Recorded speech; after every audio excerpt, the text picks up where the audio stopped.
की खबर से शुरुआत करते हैं, क्योंकि यही चिंतन चल रहा है और इस चिंतन में पीएम को भी धन्यवाद दिया गया है। पीएम के फैसले पर सीएम शिवराज ने आभार जताया है। आपको बता दें कि आज ही प्रधानमंत्री नरेंद्र मोदी ने गरीब कल्याण अन्न योजना के विस्तार पर 6 महीने की उसको बढ़ाया है, अवधि बढ़ा दी उसकी, और इस पर सीएम शिवराज ने आभार जताया है। पीएम मोदी ने गरीब हितैषी फैसला लिया है, ये कहा है सीएम शिवराज सिंह चौहान ने। उन्होंने कहा कि प्रधानमंत्री गरीब हितैषी और आम आदमी के बारे में सोचते हैं और ये बड़ा और एक मजबूत फैसला है, उनका धन्यवाद किया जाता है।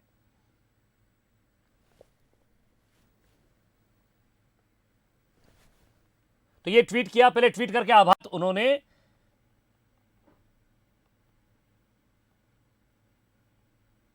माननीय प्रधानमंत्री जी ने गरीबों के हित के लिए एक बड़ा फैसला किया है कि गरीब कल्याण अन्न योजना जो 31 मार्च तक के लिए थी, अब 31 मार्च के बाद अगले 6 महीने तक और जारी रखी जाएगी। मतलब निःशुल्क अनाज 5 किलो प्रति व्यक्ति गरीब बहनों और भाइयों को 6 महीने और मिलेगा। प्रधानमंत्री जी की गरीब कल्याण अन्न योजना और मुख्यमंत्री अन्नपूर्णा योजना मिला के 10 किलो अनाज प्रति व्यक्ति मिलेगा। मतलब एक परिवार में 5 व्यक्ति हैं तो 50 किलो अनाज उसको 1 महीने में मिलेगा। ये गरीबों के लिए बहुत बड़ी सौगात है और इस सौगात के लिए हम अपने प्रधानमंत्री श्रीमान नरेंद्र मोदी जी का अभिनंदन करते हैं, उनको बहुत बहुत धन्यवाद देते हैं। वो गरीब हितैषी प्रधानमंत्री हैं, उनको बहुत बहुत धन्यवाद। कैबिनेट की चिंतन बैठक जारी थी। 11 घंटे से सीएम शिवराज की चिंतन बैठक जारी है। कैबिनेट मंत्रियों के साथ बैठक कर रहे हैं। अभी 2 विषयों पर और चर्चा होना है। उन्होंने कहा कि हम चिंतन को पूरा करने के बाद ही डिनर के लिए जाएंगे। पीएम आवास योजना के मकानों पर चर्चा होगी।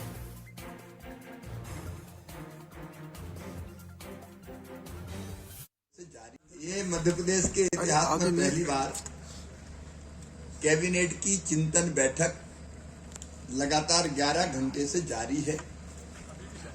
गंभीरता से हम चिंतन कर रहे हैं और अभी भी 2 विषयों पर गहन गंभीर चर्चा हमको करना है, इसलिए बैठक अभी निरंतर जारी रहेगी। हम लोग चिंतन को पूरा करने के उपरांत ही भोजन के लिए जाएंगे।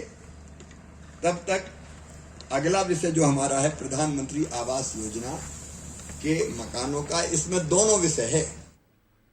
और चिंतन शिविर में नरोत्तम मिश्रा का बड़ा बयान सामने आया। प्रदेश के गृह और जेल मंत्री का एक बड़ा बयान। कोरोना और कमलनाथ के कारण चिंतन कर रही है सरकार, दोनों ने ही प्रदेश की विकास की रफ्तार रोकी थी। समय कम मिला है और उसी में काम का टारगेट पूरा करना है। विकास को रफ्तार देने के लिए सरकार लगातार चिंतन कर रही है और यह उस चिंतन का एक स्वरूप है। हमारा जो 2 ककहरा थे उसमें काम बाधित हुआ, चाहे वो कमलनाथ हो चाहे कोरोना हो।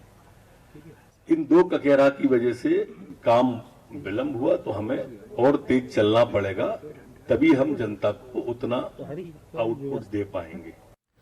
और देश के जाने माने पूर्व डिप्लोमेट अकबरुद्दीन का मानना है कि रूस यूक्रेन युद्ध को लेकर भारत का रवैया संतुलित विदेश नीति का आदर्श उदाहरण है।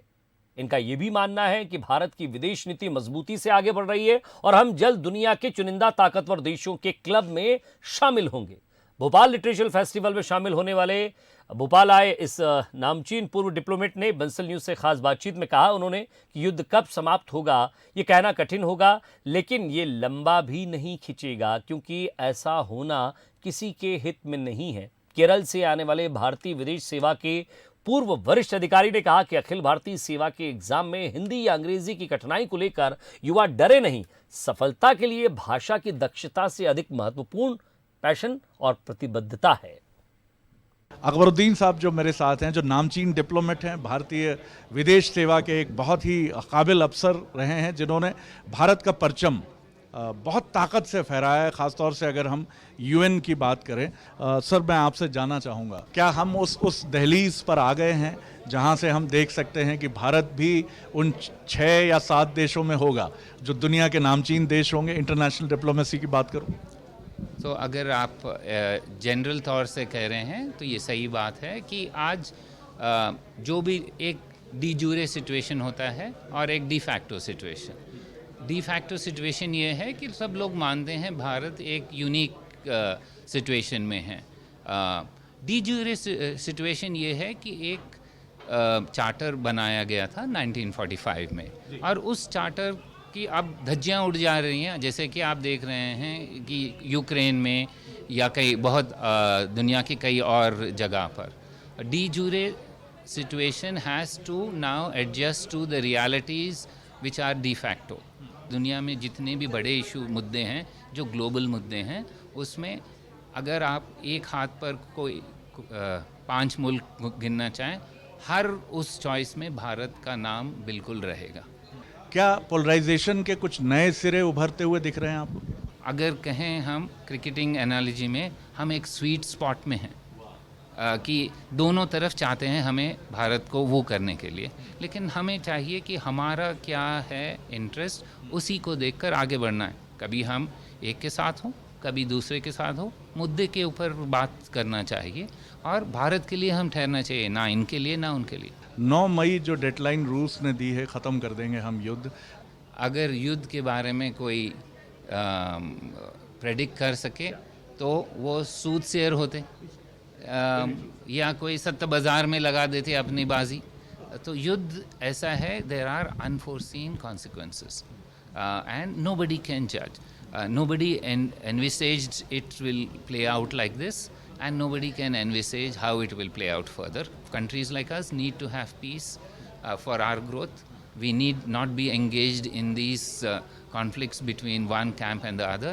So all we can do is hope that the war comes to an end. Sir, आप उन यंगस्टर्स से क्या कहेंगे जो एस्पिरेंट्स हैं, कुछ की अंग्रेजी कमज़ोर है, कुछ की हिंदी कमज़ोर है, end of the day matter क्या करता है? Pursue your interests.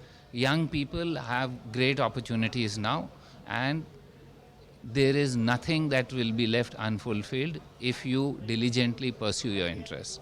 So my advice is only don't get deterred. There are numerous opportunities for your generation, much more than my generation, and future is yours. बहुत कमाल का suggestion है sir का। और देखिए, मुझे लगता है 30 साल के बाद इनकी उम्र इसीलिए रुक गई कि ये जिस इंटरेस्ट को लेकर आगे बढ़े, आज भी किसी नौजवान की तरह, नौजवान वो अभी भी हैं, लेकिन उसी पैशन के साथ वो लगातार आगे बढ़ रहे हैं। और यही मैसेज है, भाषा कोई भी बैरियर नहीं है, लैंग्वेज कोई बैरियर नहीं है, आपका इंटरेस्ट मैटर करता है। कैमरामैन भरत बुंदेला के साथ शरद द्विवेदी, BLF, भारत भवन, भोपाल। चलिए, सतना की आग लगी है। आग की चपेट में आने से 3 लोगों ने दम तोड़ दिया है। 2 बच्चे और एक महिला की मौके पर मौत हो गई है।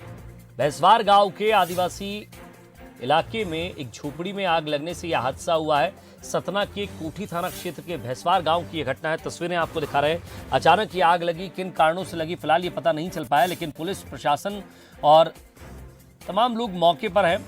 और ये तस्वीर उस वक्त की, फायर ब्रिगेड की टीम भी मौके पर पहुंची, लेकिन तब तक 3 लोगों ने दम तोड़ दिया था।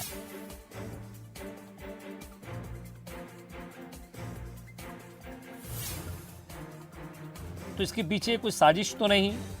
क्या कारण रहा आग का, किन कारणों से आग लगी, तमाम तरह की जांच अब जरूर होगी।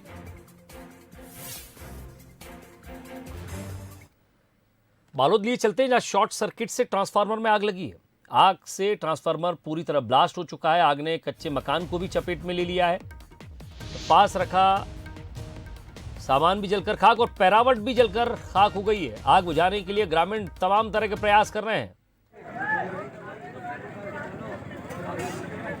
ट्रांसफार्मर है जिसमें आग लगी और ब्लास्ट हुआ। इसमें ऑयल होता है और ऑयल के फटने के बाद जहां जहां तक वो ऑयल उससे ब्लास्ट होकर जाता है वहां तक आग लगती है। और ये तस्वीरें आप देखिए, ब्लास्ट होने के बाद आसपास के पिरावट में भी आग लग गई। हालांकि लोग आग बुझाने के प्रयास वहां कर रहे हैं।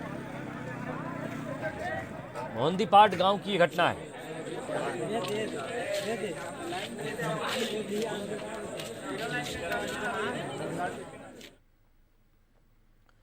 और छत्तीसगढ़ के मुख्यमंत्री भूपेश बघेल मुंबई का दौरा करके वापस रायपुर लौटे। एयरपोर्ट पर प्रेस कॉन्फ्रेंस करते हुए सीएम भूपेश बघेल ने कई मुद्दों पर खुलकर अपनी बात रखी। खैरागढ़ उपचुनाव को लेकर सीएम ने कांग्रेस की जीत सुनिश्चित बताई और इसके साथ ही सीएम भूपेश ने डी पुरंदेश्वरी के दौरे बीजेपी के नेतृत्व सहित कई मुद्दों पर बात की। पूरे प्रदेश भर दौरा कर रहे हैं। विधानसभा, सभी विधानसभा को छूने की मेरी कोशिश होगी। वहाँ के साथियों से मुलाकात करेंगे, आम जनता से भी, कार्यकर्ताओं से भी, विभिन्न जनप्रतिनिधियों से भी और साथ ही तो शासन की योजनाओं से फीडबैक भी लेंगे। देखिए, कोई भी चुनाव हो उसे गंभीरता से लड़ा जाता है और हम लोग भी पूरी गंभीरता से उस चुनाव को ले रहे हैं। भारतीय जनता पार्टी, जैसे मैंने पहले ही कहा कि भारतीय जनता पार्टी को अब प्रदेश के नेतृत्व पर बिल्कुल विश्वास रहा नहीं और इस कारण से केंद्रीय पदाधिकारियों के यहाँ भेजा जा रहा है। तो ये जो पुरंदेश्वरी जी जो इन लोगों को अपेक्षा करती थी, वो ठीक उसी प्रकार से उनका नेतृत्व भी यहाँ के जो स्थानीय नेतृत्व है उसको नकार दिया है।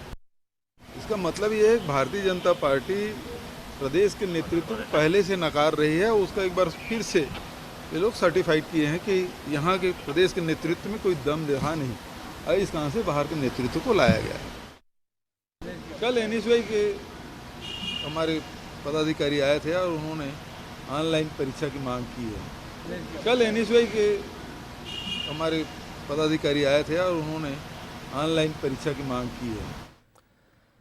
ग्वालियर की बात करते हैं। केंद्रीय मंत्री सिंधिया जयभान सिंह पवैया के पैतृक गांव पहुंचे हैं। सिंधिया ने जयभान सिंह पवैया के पिता को श्रद्धासुमन अर्पित वहां किया है। तस्वीर पर गांव चिनौर में जयभान सिंह पवैया के साथ सिंधिया ने भोजन भी किया है। केंद्रीय मंत्री ज्योतिरादित्य सिंधिया ग्वालियर दौरे पर हैं और वो जयभान सिंह पवैया के पैतृक गांव पहुंचे हैं। उनके पिता को श्रद्धांजलि भी दी है।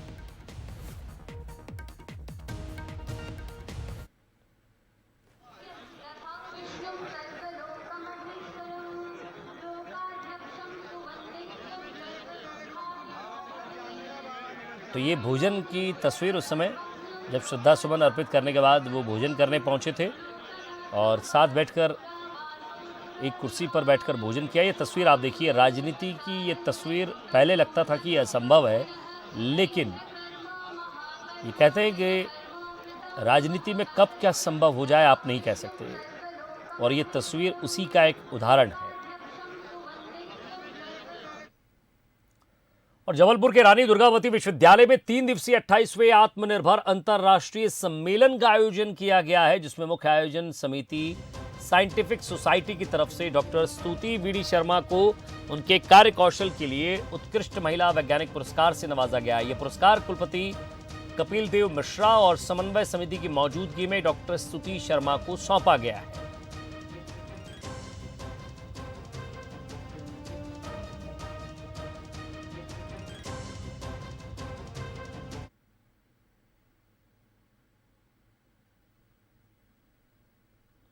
तो डॉक्टर स्तुति वीडी शर्मा, आपको बता दें कि प्रदेश अध्यक्ष बीजेपी वीडी शर्मा की धर्मपत्नी है। ये तस्वीरें आप देख रहे हैं 28वें आत्मनिर्भर अंतर्राष्ट्रीय सम्मेलन का जहां आयोजन था, रानी दुर्गावती विश्वविद्यालय में आयोजन किया गया और इस सम्मान से भी उन्हें नवाजा गया।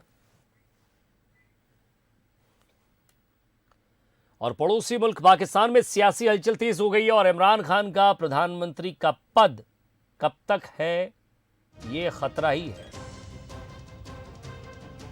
तो इमरान खान के खिलाफ अविश्वास प्रस्ताव पर वोटिंग से पहले इमरान खान इस्तीफा दे सकते हैं सूत्रों के मुताबिक। फिलहाल इस तरह का कोई तस्वीर सामने नहीं आती है और गृह मंत्री ने संकेत दिए हैं कि हम बजट के बाद चुनाव की तरफ जा सकते हैं। पाक के गृह मंत्री ने इशारा करते हुए संकेत दिया है कि देश में समय से पहले चुनाव हो सकते हैं। पाकिस्तान के जानकारों की माने तो कल इमरान खान पीएम पद से इस्तीफा दे सकते हैं। ये इसलिए कहा जा रहा है क्योंकि कल इमरान खान की इस्लामाबाद में एक बड़ी रैली है। माना यह भी जा रहा है कि इमरान खान इस रैली में अपने समर्थकों से इमोशनल अपील के जरिए इस्तीफा देने का ऐलान कर सकते हैं। विपक्ष महंगाई और बाकी मुद्दों को लेकर इमरान खान के खिलाफ काफी वक्त से हमलावर है और विपक्ष नहीं, उनके पार्टी के लगभग 20 से ज्यादा सांसद भी विपक्ष के साथ खड़े हो गए हैं। ऐसे में अविश्वास प्रस्ताव के बाद क्या तस्वीर बनती है, ये भी जरा देखना होगा।